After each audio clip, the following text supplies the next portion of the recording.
మన ప్రతి ఒక్క భారం అనేది ఎవరికి సమర్పించాలి? మన ప్రభు అయిన యేసు క్రీస్తు.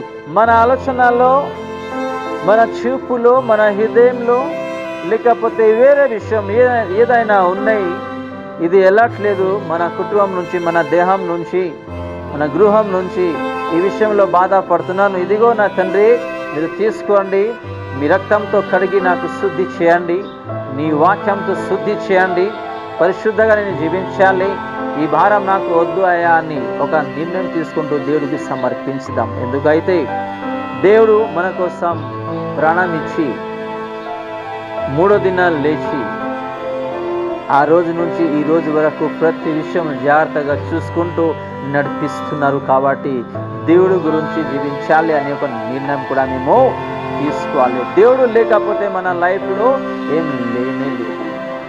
దేవుడికి వేరేగా ఉండి మేము ఏం చేయలేని. దేవుడు మనకి ఈ రోజు వరకు పోషిస్తున్నారు, మా కుటుంబంకి నడిపిస్తున్నారు, కాపాడుతున్నారు. కాబట్టి దేవుడు దగ్గర నుంచి ఒకవేళ మేము దూరం అయిపోదాం, నాకు సమస్య వచ్చింది, కష్టం వచ్చింది అని ఒక ఆలోచనతో ఉంటే ఆలోచన సరి చేసుకోవాలి. ఈరోజు ఇచ్చిన వాక్యం ద్వారా దేవుడు మన కోసం ప్రాణం ఇచ్చారు. మేము ఎవరు? ఒక మట్టి మనుషులు, అంతే కదా. మా చూపులో పాపం ఉన్నాయి, మన ఆలోచనలో పాపం ఉన్నాయి, మన హృదయంలో పాపం ఉన్నాయి, మన శరీరంలో పాపం ఉన్నాయి, మన నడువలో పాపం ఉన్నాయి, మన ప్రతి ఒక్క విషయంలో పాపం ఉన్నాయి. పాపిష్టి మనుషుల గురించి దేవుడు ఏం చేశారు? ప్రాణం ఇచ్చేశారు. ఈరోజు దేవుడు గురించి జీవిస్తున్నామా? ఈ వాక్యానుసారంగా జీవిస్తున్నామా? లేకపోతే ఒక మట్టి మనుషు గురించి జీవిస్తున్నామా? అది కూడా ఆలోచించండి. కుటుంబంలో కొన్ని సమస్య వస్తే ఆ కుటుంబంలో ఎవరైతే సమస్య తెచ్చి పెడుతున్నారో వాళ్ళ గురించి చింతిస్తూ ఏం చేస్తున్నామేమో సగము వయసు అనేది వేస్ట్ చేసేస్తున్నాం. మనసు ఎవరు మాకి కాపాడేది? మనసు ఎవరు మా గురించి ఆలోచిస్తుంది? మనసు ఎవరు మాకి ప్రేమిస్తుంది? ఈరోజు ప్రేమిస్తారు, రేపు మర్చిపోతారు, ఇడిచి వెళ్ళిపోతారు. హల్లెలూయా. కాబట్టి మేము జీవించాలి మా యేసు ప్రభు గురించి, అలాగే దేవుడు ఇచ్చిన ఈ వాక్యానుసారంగా ప్రతిరోజు జీవించాలి. ఇచ్చిన బాధ్యత, ఇచ్చిన ఈ ఆత్మ గురించి, కుటుంబం గురించి జీవించాలి. ఒకవేళ కుటుంబంలో ఏమైనా సమస్య ఉంటే ఏం చేయాలి? మెలకుగా ఉండి ప్రార్థించాలి, వాక్యానుసారంగా నడుచుకోవాలి. ఎందుకు అయితే దేవుడు అంటున్నారు కాబట్టి మీ చింత భారం నాకు ఇవ్వండి, అలాగే మీరు మెలకుగా ఉండండి. కొన్ని రోజు ఏ శ్రమ అయితే మీ కుటుంబంలో ఉన్నాయి, ఆ శ్రమ కొన్ని రోజు నేను తీసేస్తున్నాను, ఆ శ్రమ మళ్ళీ ఉండకుండా నేను చేస్తానని దేవుడు అంటున్నాను. కాబట్టి దేవుడు గురించి ఎక్కువగా ధ్యానిస్తూ మేము జీవించాలి. దేవుడు లేకపోతే మన కుటుంబంలో, మన లైఫ్లో ఏం లేని లేదు. చింతలో ఉన్నప్పుడు, బాధలో ఉన్నప్పుడు, ఆలోచిస్తున్నప్పుడు దేవుడు చూశారు, నా కుమార్తె, నా కుమార్ ఈ బాధలో ఉన్నారు, చింతలో ఉన్నారు అని కాపాడాలి, రక్షించాలి. ఏ అవసరత అయితే ఉన్నాయి నిన్ను హెల్ప్ చేస్తానని దేవుడు ఏం చేశారు? హెల్ప్ చేస్తూ ఈ రోజు వరకు నడిపించారు. ఆమేన్. ఈ రోజు వరకు నడిపించిన దేవుడు ఆయనే. కాబట్టి ఆయన గురించి మేము ఆలోచించాలి, ఆయన గురించి జీవించాలి. ఈరోజు దేవుడు అంటే ప్రజలకి ఇష్టం లేదు, విశ్వాసకి ఇష్టం లేదు, వాక్యం అంటే ఇష్టం లేదు, ప్రార్థన అంటే ఇష్టం లేదు. అదే సైతానికి కూడా కావాలి. దేవుడు వచ్చే దినాల్లో మీరు ఇలాగే జీవించండి. మరణించిన తర్వాత ఎక్కడికి వెళ్ళాలి? నా దగ్గరికి, నా నరకంకి మీరు రాండి అని సైతాన్ అది చేస్తుంది. తను 2-3 ఆలోచనతో ఉండి మాకు ఎక్కడ పడేసేయాలి అక్కడ పడేస్తుంది. కాబట్టి మేము మెలకుగా ఉండి మా చింత భారం అనేది దేవుడికి ఇవ్వాలి. ఇక్కడ చింత భారం నాకు ఇవ్వండి అని దేవుడు చెప్తున్నారు కదా. అయితే ఒక ఉదాహరణ, కొంత విశ్వాసి ఏం చేస్తారు? వాళ్ళకి ఏమైనా సమస్య వస్తే వాళ్ళు ఏం చేస్తారు తెలుసా? వెళ్ళి మనిషికి చెప్తారు, ఆ మనిషికి చేస్తారు, ఇంకొక మనిషికి చెప్తారు, ఆ మనిషికి చేస్తారు, ఇంకొక మనిషికి చెప్తారు. అయితే మన కుటుంబంలో, గృహంలో ఏ సమస్య అయితే ఉన్నాయి ఎంతమందికి తెలిసిపోయింది? హల్లెలూయా. కానీ ఆ సమస్య అనేది ఎవరికి మేము చెప్పట్లేదు? మన ప్రభు అయిన యేసు క్రీస్తుకు. అంతే కదా. ఒక మనిషి, ఒక విశ్వాసికి చింత వస్తే, కష్టాలు వస్తే, బాధల్లో వస్తే ఎవరికి చెప్తున్నాము? మనిషికి చెప్తున్నాము, ఆ మనుషు ఇంకొక మనిషికి చెప్తున్నారు, ఆ మనుషు వేరే మనిషికి చెప్తున్నారు. కాబట్టి మన కుటుంబంలో ఏ సమస్య ఉన్నాయి వాళ్ళకి తెలిసిపోతుంది. ఆ సమస్య అలాగే అక్కడ ఉంటుంది కానీ తగ్గట్లేదు. తగ్గాలంటే ఏం చేయాలి? మన ప్రభు అయిన యేసు క్రీస్తుకి మన చింతాభారం. కొంత విశ్వాసి అంటే సిస్టర్స్ ఏం చేస్తారంటే, ఎక్కువగా సిస్టర్స్ దేవుడు వాళ్ళకి అలాంటి హృదయం ఇచ్చారు కాబట్టి సిస్టర్స్ ఏం చేస్తారు, సహజంగా వాళ్ళకి ఏమన్నా కుటుంబంలో గొడవ అయినా, బాధలైనా, పరీక్ష అయినా, కష్టాలైనా వస్తే ఆ బాధ, కష్టాలు, సమస్య ఇంకొక సిస్టర్కి చెప్తారు. ఆ సిస్టర్ ఏం చేస్తుంది, ఇంకొక సిస్టర్కి చెప్పేస్తారు.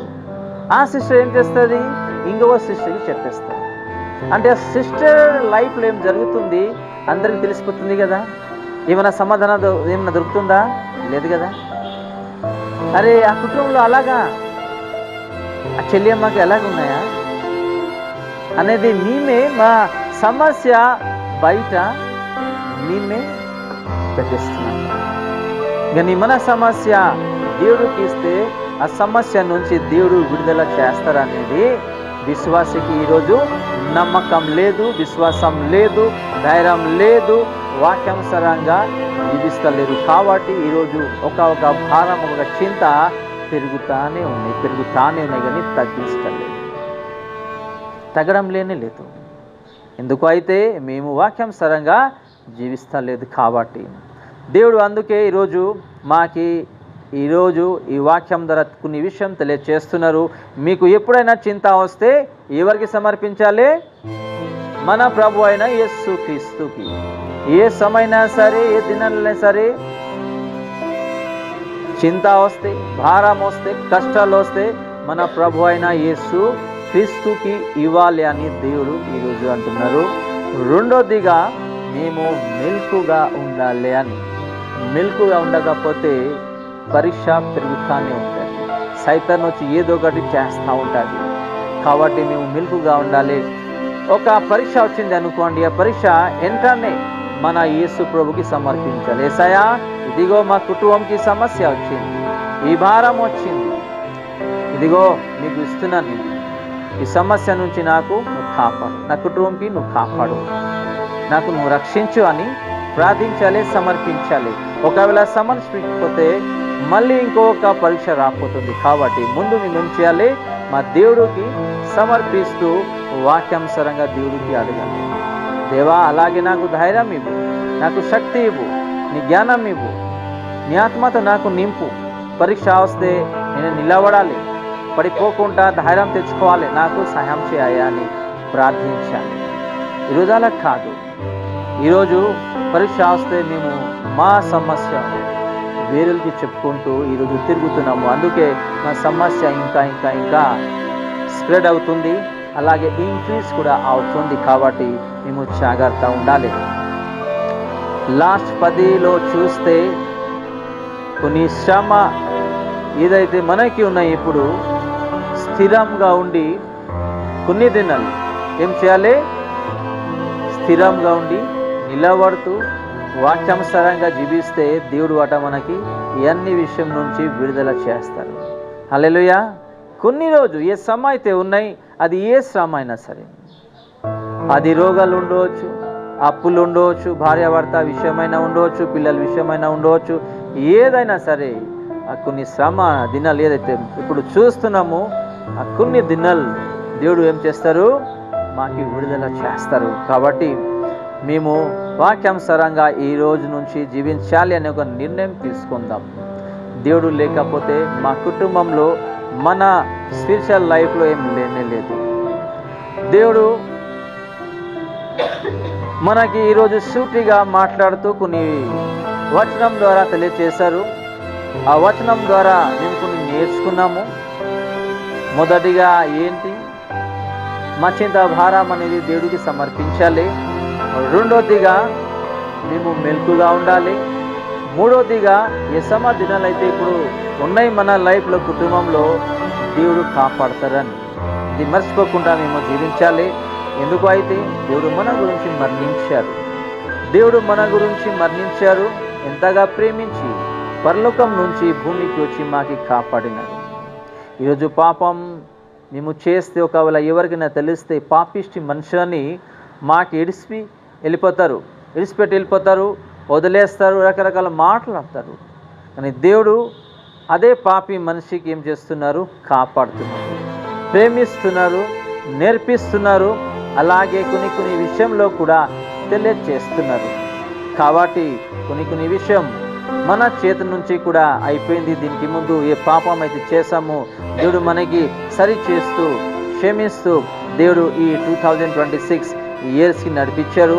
ఈ విషయము జాగ్రత్తగా మేము గమనించాలి, మర్చిపోకుండా. ఇచ్చిన వాక్యం దేవుడు మా ప్రతి ఒక్కరిని ఆశీర్వదించు కాక. ఆమెన్.